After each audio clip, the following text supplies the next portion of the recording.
The following is a production of DallasCowboys.com and the Dallas Cowboys Football Club. How about them Cowboys? Yeah! Go Cowboys! This is Girls Talk, Boys Talk, presented by Jigsaw Dating, preferred dating partner of the Dallas Cowboys, and broadcasting live from Dallas Cowboys World Headquarters at the Star. Well, good afternoon, everybody. Welcome to Girls Talk, Boys Talk, presented by Jigsaw, the preferred dating partner of the Dallas Cowboys. I'm Jess Navarez, joined alongside Aisha Morrison and Christy Skills. It felt so good to say good afternoon. Can I just say that? Boy, say. I missed this 4 o'clock slot, guys. I don't know about y'all, but those morning early podcasts, was hurting. It hurts. It is nice to be back in the groove, a real regular season groove. The whole team, Welcome not just back Girls Talk, Boys Talk. to the regular season, everybody. Finally. Just let that settle for a second, that it is officially regular season mode, not just here at the Star in Frisco, but really across the NFL. Everybody preparing for the first regular season matchups, which is a lot and fun all at the same time. But we're going to get into it because we don't waste time here, despite what people think and say in the comments that we talk too much, even though you're listening to a podcast. I don't know what you expect. Oh, Lord. But, Christy, again, we were talking about the last episode we did, how Mike McCarthy does these press conferences, and then your ears perk up. And I sit behind you in the press conferences. Aisha was sitting next to me, and we saw your little ears perk up when Mike McCarthy mentioned a couple of these nuggets in his press conference yesterday. The guys are off today, so they're, again, in that regular season schedule mode. Mike McCarthy talked about how different regular season game preparation is compared to preseason games. Something that I thought was interesting is he mentioned, usually you have some context, you have previous games to go off of when you're in the midst of the season. You only have reputation when it comes to this regular season game. But I wanted to ask you, Christy, we talked about how different this is going to be practice-wise. We're in regular season mode. How much does that change for the Cowboys? Well, it's the fact that it's the season opener, and so even though you're playing the New York Giants, a team that you have a lot of familiarity with, and yes, they've added a few key players, and there's always a bit of roster turnover, of course, going into the start of the season. But the New York Giants, they have their same coordinators from last year, Wink Martindale, defensive coordinator, Mike Kafka, is the offensive coordinator. But it's the number of unscouted looks that are expected. So when we're talking about scouted looks, when you get to the regular season practices, the scout team, the practice squad guys, and your second and third teamers are pretending this week to be the New York Giants. So they are running plays that you expect to see on Sunday night in the game. And they wear all these different colors on their helmets to indicate if they're red, they're a wide receiver. If they're blue on their helmet, that means they're a tight end. If they're green, they're pretending to be a running back. So all these little things. There'll be a penny. It's probably Darren Waller. Someone's going to pretend to be Darren Waller, the new tight end for the Giants. But Mike McCarthy said that really through the first month of the season, basically 35% of the plays are unscouted. Over a third of the plays. And even against a team like the Giants that you know so well, there's just going to be things that you aren't expecting. We talked with J. Ron Kearse about that yesterday in the locker room. And he's like, yeah, that's just, you have to expect that you're going to see some different things. And the Giants defense, they have a couple of rookie cornerbacks that they're going to be starting back there and then move Adoree Jackson into the slot. So it's a real challenge for the staffs, even though you would think, you've had all off season to prepare. You know these guys anyway because you play them twice a year. It's the same coordinators.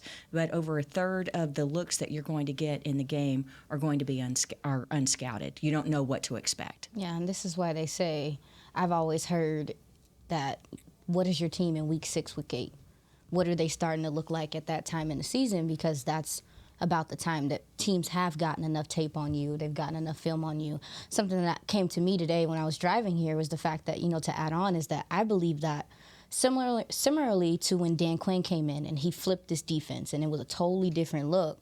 Okay, well, I believe that with Mike McCarthy coming in with this new system that, obviously it's West Coast, so there's those foundational things you do, but there are going to be wrinkles. There are going to be things from Kellen Moore's offense that he said that they were going to keep here. So I think it's a bit of an advantage, even so for the Cowboys, maybe even more than the other average team, is the fact that they have a new coordinator coming with a new system. And just like you said, Christy, they've also added new players. Yeah, because Deuce Vaughn, how are they going to utilize him? Yeah. Do something with a fullback with Hunter Lipke, and not to mention Brandon Cooks. Oh my goodness! Absolutely. I mean, it's awesome. Yeah. You think, oh, poor Mike McCarthy and his staff. No, poor Brian Daboll and his staff. Absolutely. A lot to work with. Yeah. I also love that McCarthy talked about how not every game is the same for him, that he's never called a game exactly the same way. For all of the years that he's been doing this, he talked about how his call sheet changes game to game. And I think that's so important for anybody to really understand when it comes to the job of being the play caller for the team, whether it's Mike McCarthy or anybody else across the league. I thought that was such interesting insight when you really think about it, because the call sheet is something that, you just kind of you think about, and especially with terms of Mike McCarthy calling the plays, it's not something that you really think of the details in. And the way Mike McCarthy details how he thinks about things and the way he views football is so interesting in these press conferences. I mean, he gives you just these little bits of information that really open up a wider conversation. And I think how he calls the plays is just going to be so interesting these first few weeks, as they're kind of everybody's getting their feet on the ground. That's why you talk about December football and why it's such a big deal. Everybody's ready at that point. Everybody's warmed up, if you will. So very excited to see that. By the way, I forgot to mention, if you want to text us a question today, please do so at 817-290-3298. We're going to be answering your questions throughout this entire episode. Ladies, real quick, when you're talking in terms of, Chris, you mentioned the running back room. Mike McCarthy talked about the running back room, saying, I've had 2 1s really for the entire time that I've been here, so the running back room does change. What is an aspect of this Cowboys offense with Mike McCarthy calling the plays that you're looking forward to kind of keying in this week with everything starting up? Is it the run game? Is it the pass game? I know an emphasis for them has been the pass pro. What are you more interested to kind of zone in on as Mike McCarthy gets his feet wet with the play calling? Well, he has made clear that running the ball is a priority this year. I mean, it's a priority every year, and that's just one of those truisms of football. But I think that when you talk about the additions, Brandon Cooks, and everyone's real excited about the pass game. But with Tony Pollard as the lead back, and then I think Rico Dowdle's more than a capable backup running back. I think he can carry the ball. It's going to be interesting to see what they do on some of the short yardage things, if they use Hunter Lipke for anything with that. But I think Schoonmaker, taking him in the second round and his blocking ability. Yeah. And, of course, a lot of establishing the ground game. Tyler Smith, Jerry Jones this morning on The Fan, the flagship station of the Dallas Cowboys radio network, indicated that Tyler Smith was having his MRI today. He left practice early yesterday with a little hamstring soreness, and Jerry indicated that they didn't think it was very serious. But, finally we get to see the offensive line, the first teamers, play together for the first time in a long That's a big time. one. Yeah, so I don't know about you, Aisha. No, I'm really excited to see, because I think they want it to be the identity of the team. Yes, and you asked about what are some things we're looking for. I'm really looking for the utilization of this new speed on the offensive side of the ball. You mentioned a guy like Brandon Cooks, but you do have a Kevontae Turpin that's been more involved in the offense, and then you have the Deuce Vaughns. Tony Pollard is your number one running back, and the explosiveness he plays with. I think you do get some dope stuff from the tight ends too. You have Peyton Hendershot, speed, can break away at the seams, and then obviously the 50-50 balls and stuff that Jake Ferguson can do. I'm really looking at that. Also, just the tendencies in his play calling, because when you watch Kellen Moore for a while, I mean that was one of the offensive coordinators I became familiar with. I knew very early in the game some of what his plans were, what he was attacking, things like that. So with Mike McCarthy, I want to see his situational play calling. Is he more likely to go for it in 4th and 2 than a 4th and 3? Just I want to see what his decision making's like, and it is very exciting. Yeah. It is. It feels Yeah. like a new, fresh start. Yeah. Real quick, while we're on this topic, we got a question from Mike in DC, fitting that we're talking about Mike McCarthy, and Mike from DC sent us a question. He said, do you think that running the offense in the last preseason game, he's talking about Dak Prescott, does that make a better relationship with him and Coach Mike? So, not to be a mistake here, Mike is not the same Mike we're talking about, but he wants to know about the relationship between Mike McCarthy and Dak Prescott. This is something that I think we've talked about a lot, even last season. I think it's worth mentioning every time we get asked about it. I think it's such a healthy relationship that you're seeing with Dak Prescott and Mike McCarthy. Mike McCarthy has put a real emphasis on not just the physical, emotional, and mental well-being of his players, but he genuinely cares. And you see that when he's talking about the conversations he has with these guys. You see that emotion come through when he was talking about, the hard conversations on roster cut day. I think somebody like Mike McCarthy and the way he pours into his guys is so underappreciated. And the culture that he has established within this building, just really in all cylinders, is just beyond underappreciated, in my opinion. Yeah, and one thing about Dak Prescott that I know about him from looking at his history, the character, and some of the things his past coaches have said about him, he loves being coached. He enjoys most good players or great players.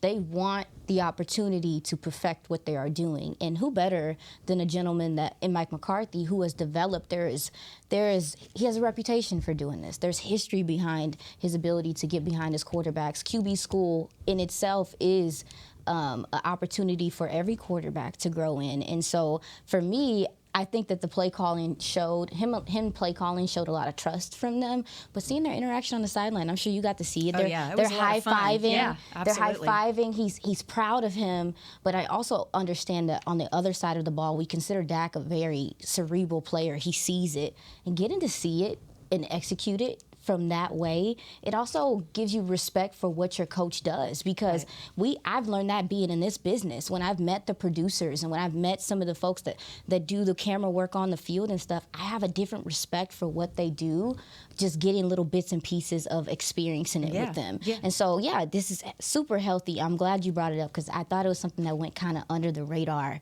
last week. I'm like, no, this is so healthy for this team and the cohesiveness on the offensive side of the ball. I knew you'd like that question. Girl, yeah, you did. You did it for me. Any chance we get to hype up the relationship Mike McCarthy has with the players, we're going to do it. The best thing that Mike McCarthy and the offense can do for Dak to make this truly Dak-friendly is to have a good run game. And then I think the big change with the offense this year is you're just going to see Dak getting it out more quickly. Yes. The guys out in space, make plays. The Cowboys and Tony Pollard was tops in the league, but across the board, the Cowboys run after catch, right? Or run after contact. But those yards, I think that's really going to pile up this season. And so one of the big differences with the offense is instead of looking high to low, your progression, and this is such a generalization, but instead of high to low, it's more low to high. Get the ball out, get the ball out, get the ball out. Let them make plays, get them in space. Absolutely. Something else that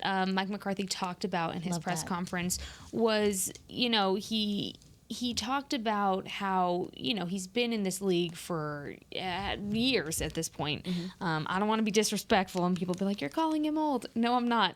But he talked about when he was a coordinator, one of the biggest things and challenges that he had was managing his assistant coaches. And so he said when it comes to having a good coordinator, because he was asked about Dan Quinn and if Dan's previous experience being a head coach kind of helps delegate the roles now that he's more involved with the play calling, how that translates. And Mike said, it does help because, again, one of the biggest flaws, and I believe he said one of the biggest mistakes in his opinion that a coordinator can do in the NFL is not have control of the assistant coaches.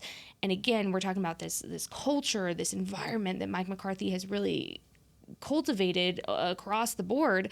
He has Brian Schottenheimer, who he has history with. He has John Faso, who the guys, I've talked to players from previous years ago that have worked with John Faso that have bone stories that just show what a great guy he is to work under.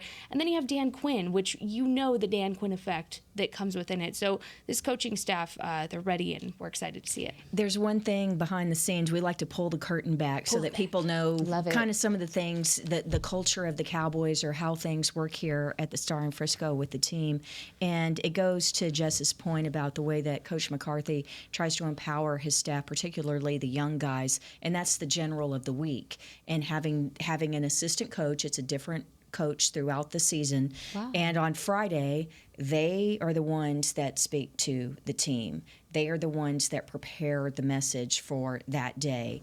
And it's for a guy like now Ryan Feeder, for example, an offensive assistant, has been with Coach all the way back to the time in Green Bay. But for that person to get up, not just in front of their room, their position group, but in front of the entire team to deliver the theme for that day or going into the weekend, Coach McCarthy, and I've been through, 6 head coaches with the Cowboys or something like that. Wow. But he does the most in terms of, like distributing some of the Like delegating almost? delegating. Thank you. That's the word, yeah. delegating, but also empowering these young coaches to grow, their own skills and the interpersonal skills, and to get up in front of the team.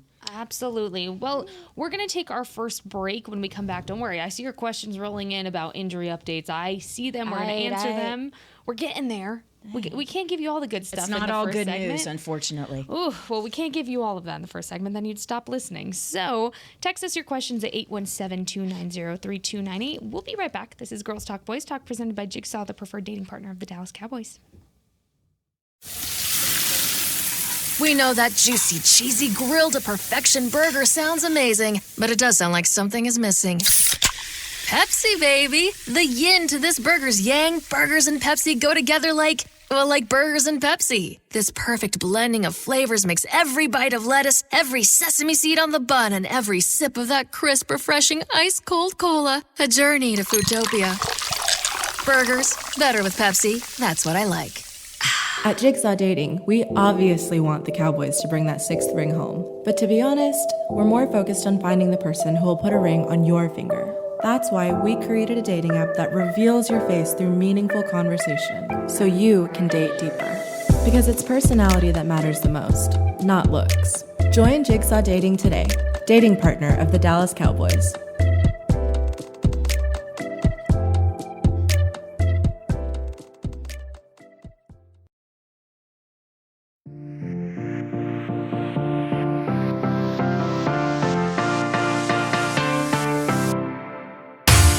Welcome back to Girls Talk Boys Talk, presented by Jigsaw, the preferred dating partner of the Dallas Cowboys.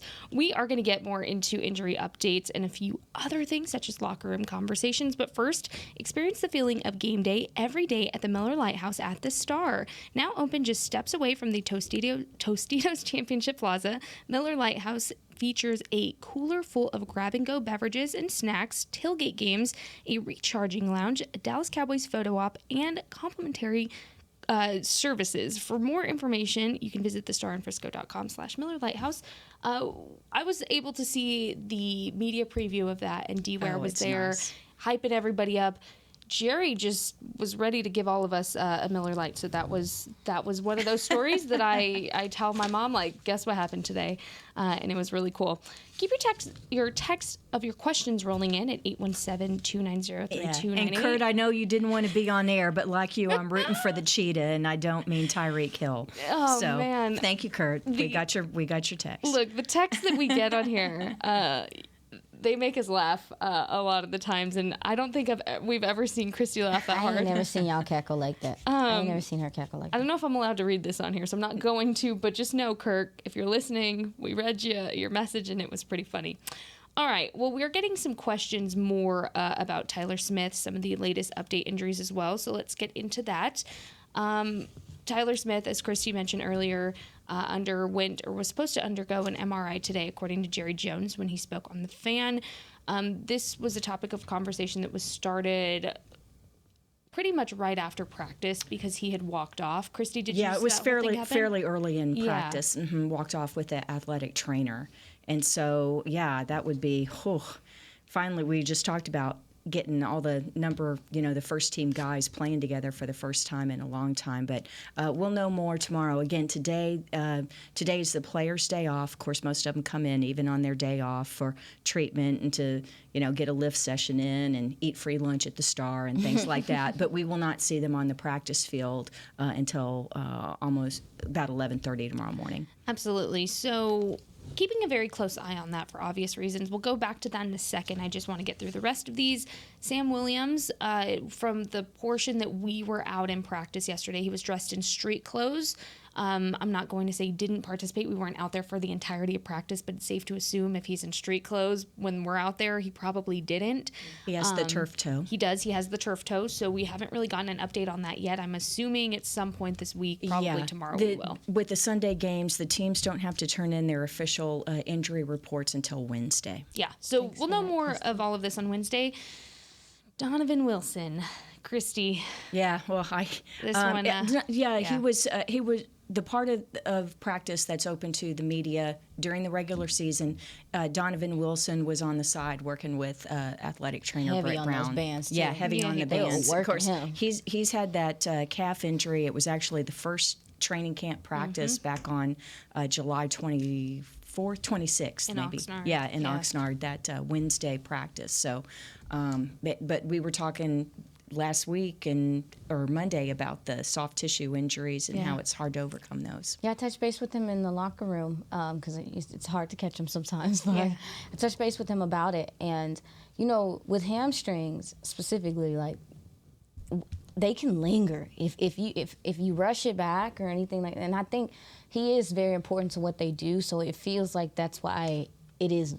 If he doesn't go this week, it's an extra precautionary, no, we just give it one more, however long, for it to make sure that it doesn't linger later into the season because he's such a pivotal part of the defense. Yeah, and so getting a lot of reps yesterday, Marquise Bell, and then we also saw Wanye Thomas working there as well. Okay. Absolutely. And Mike McCarthy, when he was asked about Dono during the press conference, he said he's getting close. That was about it. So yeah, but for McCarthy, it was very non-committal. It was by McCarthy's very standards. non-committal. I mean, I'm talking like commitment. Mike McCarthy, we're not in the same room by any exactly. means. So that's really all we know so far from what we saw in practice. There is some good news though. Dorrance Armstrong, who hadn't been practicing since really second week of training camp, and he wasn't going to play anyway in preseason, but he was participating in practice. There you go. So we start with the bad news to get to the better news. I love that. Speaking of being in practice, again, guys have off today. What were some of the key things that you saw in the time that we were available and able to be out in the practice field? Aisha, I'll defer to you for this one. Was there anything specific that really just jumped out to you that was worth noting? Oh, well, I mean, they were running 7-on-7s in the red zone, and number one, you could feel Dak's intensity turn up this week. And then also, too, Brandon Cooks, you could also feel his intensity in practice. You could he's ready to go, y'all. You can see him high-stepping into the end zone and stuff, but he is, I guess we haven't gotten that close to them to hear them, but he's so strong in how he attacks the ball, and that's what I've noticed very, very quickly is that the quarterback is getting his team ready to go, turning up the intensity, and then also Brandon Cooks being the veteran that he is. You can tell that he has stepped it up so the other guys can follow suit as well. Yeah, we had Jalen Tolbert on last night on the Cowboy Hour, which is every Monday, and we do it at 6 o'clock here at the Star District. So during the season, if you're in the area on a Monday evening, come to the Star District, have a chance to sit in on the show and maybe meet a Dallas Cowboy, possibly get an autograph. But anyway, Jalen Tolbert, who is the fourth wide receiver this year, right. He talked about Brandon Cook's leadership, but one thing that Jalen did was go with Brandon back to Brandon's home in Oregon and worked with him specifically, but Brandon being the guy, the tutor that he is, pulling the young guy under his wing, invited him, so they worked together out there. We know about Jalen and the other wide receivers getting together with Dak and doing a lot of stuff in the offseason, but actually the whole group ended up going up towards that area where Brandon is, and then other parts of the country later in the spring. But it was really cool to hear Jalen talk about what Brandon had meant to him this offseason. These guys will spew any chance you give them to talk about Brandon Cooks and the impact that he's had. I caught up with Michael Gallup in the locker room. We had a really cool conversation where it's a story that really writes itself when you talk to Michael Gallup about what he wants from himself this year. He said his goal was to play a full season, obviously, but his bigger goal, he said, was to just appreciate every moment that he could, that he hasn't been able to get because of the injury last season. But when I asked him about Brandon Cooks, I said, I'm sure you're so tired of answering this question when it comes to how Brandon Cooks has helped you. He said, no, I'll talk about Brandon all day, every day. Have you seen how fast that guy is? And I said, no, because he's so fast, I didn't see him. And he said, exactly. So I'm just really happy that this team has that guy. You have that guy to really just emulate how well you can still play 10 years later when you're taking care of your body and prioritizing things. I mean, MG talked about the day Brandon Cooks got in there and talked to everybody. The first thing he said was, anything you guys need, you let me know. Any single thing you need. So really cool stuff there. In fairness, you have that at every level, at almost every position. Yeah. True. You have a Zach Martin and a Tyron Smith. You have a Leighton Vander Esch that's been in this league for a good while now, understands that linebacker position. Safety, you get to Malik Hooker, his bounce back. I mean, corner, Stephon Diggs. That is one of the things we talked about on this show, is that the maturity that they brought into this, and not that there was a lack of it, but the experience and the maturity of the game that they brought into this locker room is something that I think is going to be one of the biggest factors in how well they progress this year. Is the seniority in these rooms can sometimes bring pause and have the conversations that need to be had that happen during the season, or can reflect and stuff like that. You know, one thing I'd like to share, since we're into pulling back the curtain and letting people know how things work around here at the Star. If you like were, the Wizard of Oz. If you were to take a tour of AT&T Stadium and go in the locker room, you would see that the configuration of how it's laid out for the players is very different from how it is during the week here at the Star in Frisco. Keep in mind that the only time the players are at AT&T Stadium in Arlington is for game day. All the work is done here at the Star in Frisco. And this is something that Wade Phillips, when he was the head coach of the Cowboys, implemented. Most of you and a lot of you have played football that are listening to us or watching, and you know that, like AT&T Stadium, you have one side of the locker room is offense, the other is defense, and it's by position group, so that the offensive line coach, Mike Solari, can talk to the offensive linemen, at halftime, and the quarterbacks are together, and then the wide receivers, because you have your position groups, and then offense, defense, and then you go out on the field. That's not the way it is here at the Star. It is a mix and match around the locker room. So Dak Prescott is right in the middle. By the way, here at the Star, the locker room is shaped like the table here, like our studio table. It's shaped like a football. And so the middle part, Dak is in the middle. CD Lamb is on one side. Did you notice? That was the shape. Yeah. No. Once you said it, both of our lights kind of went on over here. Didn't notice that was the shape of the table. But instead of now, actually, it's interesting, Jess. Your favorite group, the tight ends, all four of those guys happen to be together. Mm-hmm. But everyone else, you'll have a defensive lineman next to an offensive lineman, next to a cornerback. And it's really interesting, because what happens on a team is the same thing that happens in our workplace, in our schools, in our churches, in our neighborhoods. We form cliques, don't we? The offensive linemen are always together. The defensive linemen are always together. But the way it is here at the Star, you're not surrounded all the time, if you're a DB, by just the DBs. You're next to a tight end. Yep. And the punter's on the other side of you over there. So it forces the interaction, and I think is really important to the culture of the team. And maybe there are some other NFL teams around the league that at their practice facility have it that way. But I can tell you the first, 15, 20 years of me doing the Cowboys, it was the same at the stadium as it was at the time Valley Ranch. And it was when Wade Phillips came in that it was more, mix and match. Sure, and I'm so glad you brought up the tight end room, because the first thing I noticed was that Luke Schoonmaker, his locker was added to the rest of them with Sean McEwen and Jake Ferguson and Peyton Hendershot.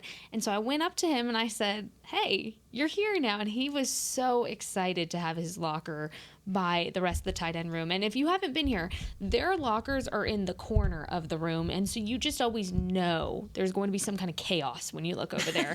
They were doing this little, and I didn't know this actually. They were telling me yesterday. I thought it was just a game that they were playing, as far as you point one way, and the goal of the game is you have to look the other way from what the other person is pointing. So if I look at Christy and I point this way, she has to look any other direction, but they do it fast, right? So they're going and they're making these noises and they're doing everything. And I asked Luke, I said, "Is this a you guys thing, or is this a football drill thing? Am I new to this? What's going on?" He said, "No, this is something that, even was introduced to some people back in high school. I guess it's a football drill, but it's called shadow boxing." Thank you, Jazzy. However, the twist that the tight ends put on it is that they have kind of a 3-out rule. And so, the drill is just you do it and you keep going over and over.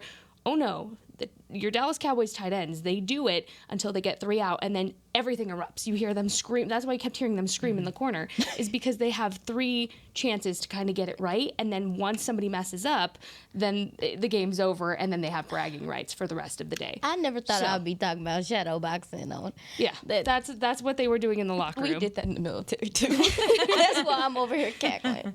Well, we do have some questions coming in. Let's go ahead and save them for our last segment. We're going to take our final break. We're going to talk about some more locker room coverage that we had, as well as answering some of your questions. Just a hint, one of them is about a certain lion on this roster. We're going to talk about that and more.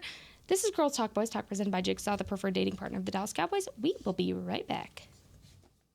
At Jigsaw Dating, we obviously want the Cowboys to bring that 6th ring home. But to be honest, we're more focused on finding the person who will put a ring on your finger. That's why we created a dating app that reveals your face through meaningful conversation, so you can date deeper. Because it's personality that matters the most, not looks. Join Jigsaw Dating today, dating partner of the Dallas Cowboys.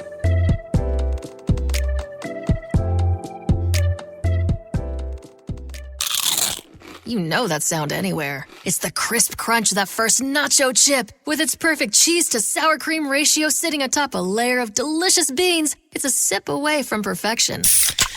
That's what we're looking for. Add a delicious, refreshing Pepsi and we've achieved absolute nacho nirvana. Because while you can pile those nachos high with every spicy, cheesy, savory topping, there's no topping a cool Pepsi finish. Nachos, better with Pepsi. That's what I like.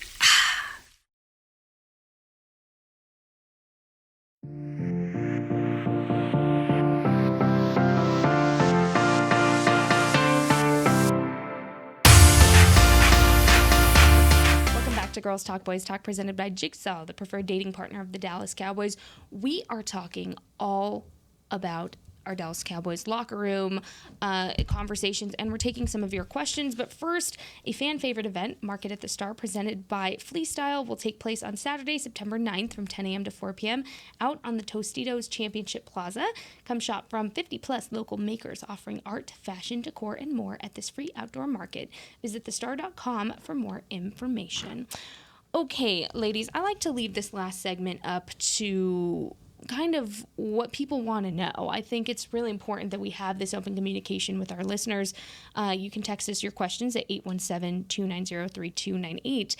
We want to know what you guys are wanting to really hone in on and what questions you have. So I figured it'd be fun to open it up to these questions. Aisha, you're going to love this one. Mm-hmm. We got a question that says, do you think the Cowboys are considering matching Diggs up with Waller this week, or is it going to be Curse versus Waller for all 4 quarters? It depends, because last year, I went back and watched the game from last year, and I saw they moved not Darren Waller, the tight end at the time, I can't remember. But Jaron Curse didn't get a whole bunch of play. Like, he didn't get a lot of opportunities to make plays on tight ends because they were moving their inside receiver. And I think it was Ingram.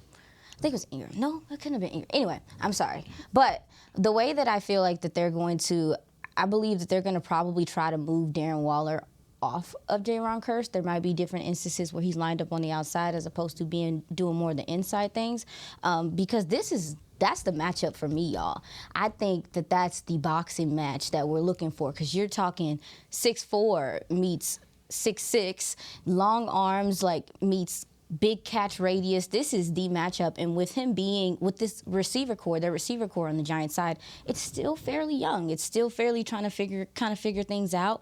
I can see Darren Waller becoming a huge security blanket for Daniel Jones that is still young and developing. I think Jaron Kearse is going to get some opportunities to make some plays, as opposed to last year where it seemed like there was an intention to make sure that they didn't have to match up against him. They definitely tried to bounce it to the outside more. While we're staying on the topic of Sunday's matchup against the New York Giants, Sunday Night Football, welcome back. We got a question. Christy, I'll defer this one to you. We can make an open discussion for this one. Mm-hmm. Will Daniel Jones be able to make it out of the game after this pummeling? Go Cowboys. That is from Chris in San Angelo. We're going to reword that a little nicer and say, who is going to get the first sack of the game? See, that's a great question right there. Micah or D-Law, I know Aisha saying that D-Law ate him up last year. Here's the thing.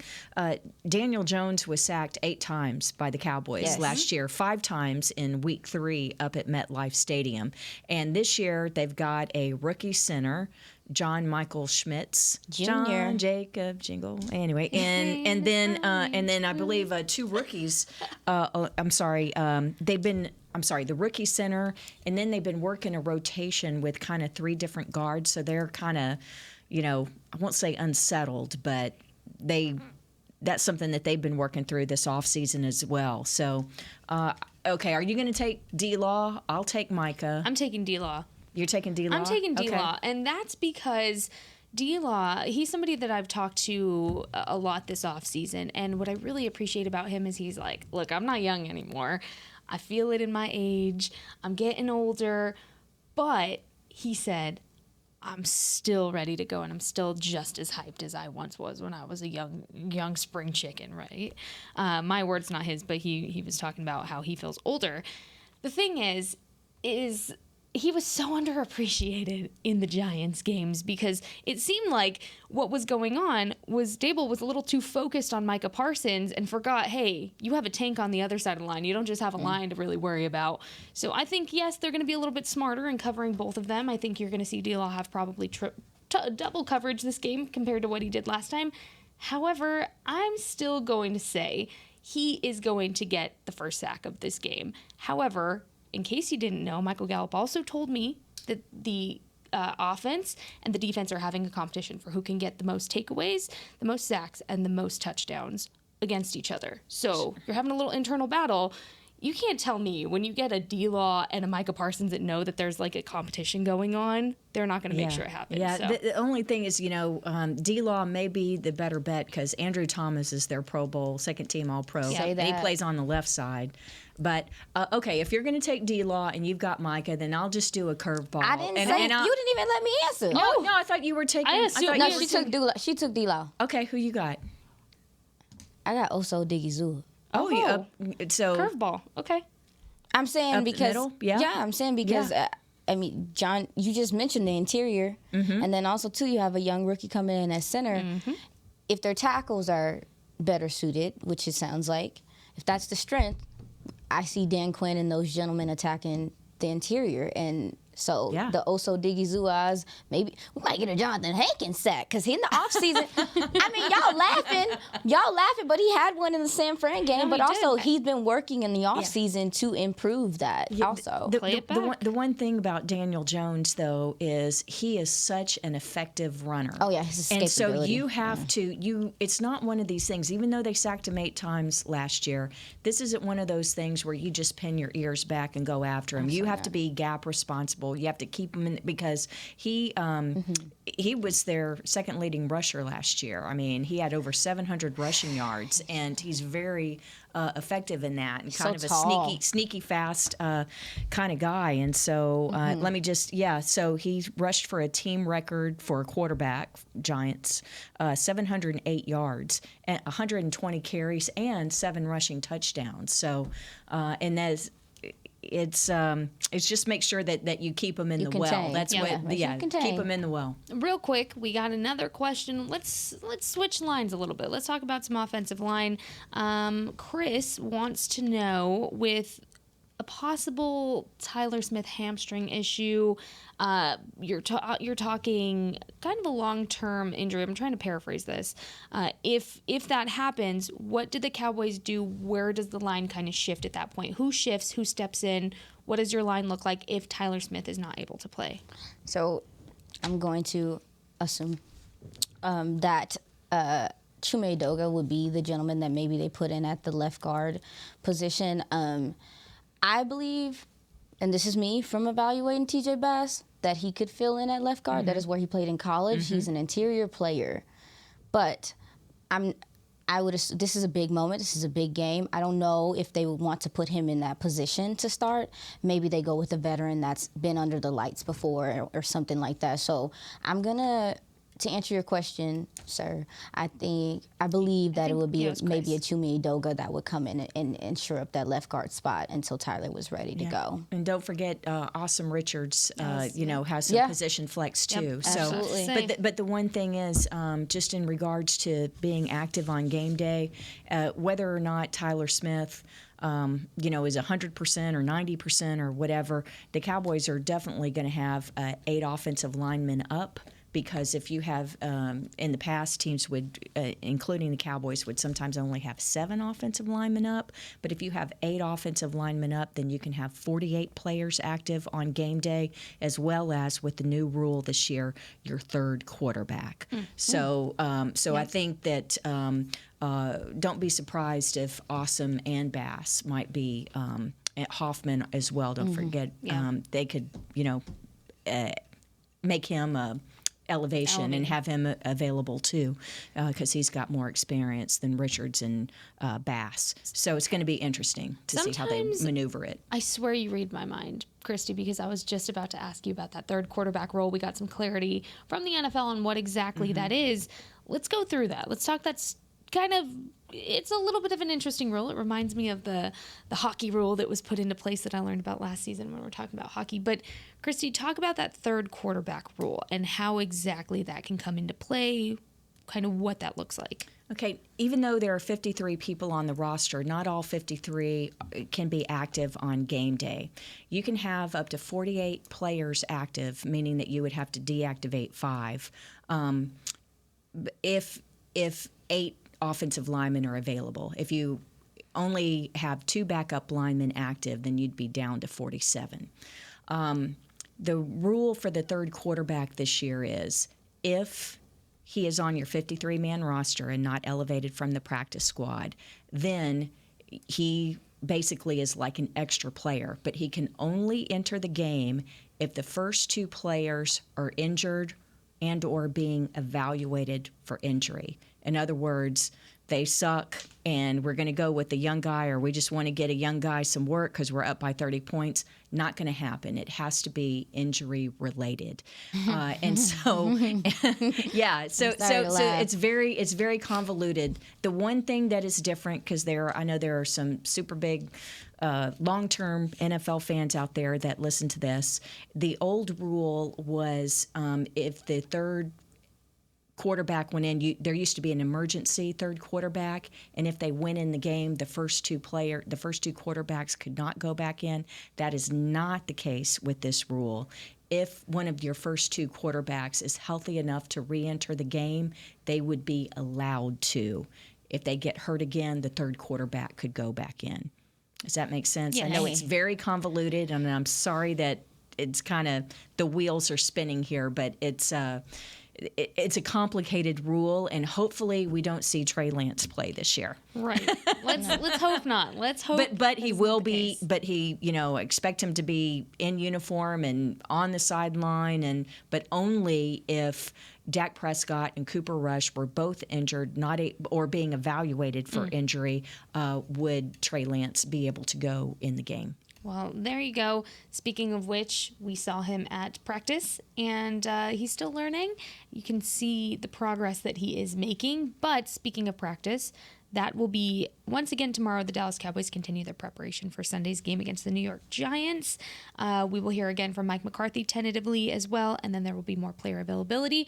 So that means now that we are back in the swing of the regular season, Girls Talk, Boys Talk will be Monday through Thursday at 4 o'clock unless something changes. But for the most part, that will be our schedule once again. So we'll be at this 4 o'clock slot, meaning our time here has come to an end today, ladies. But we will be back tomorrow at 4 o'clock. We're looking forward to giving you more insight from tomorrow's practice and some of the locker room conversations as well. So, as always, thank you guys so much for joining us. Ladies, always a pleasure doing this with you every day. And now that we're in the swing of the regular season, yeah, every day. We hope you guys have a great rest of your day. Thanks so much for listening, and we will talk to you tomorrow. This is Aisha Morrison, Christy Scales, Jess Navarez for Girls Talk, Boys Talk, presented by Jigsaw, the preferred dating partner of the Dallas Cowboys. We will see you tomorrow. Have a great rest of your day. This has been a production of DallasCowboys.com and the Dallas Cowboys Football Club. How about this,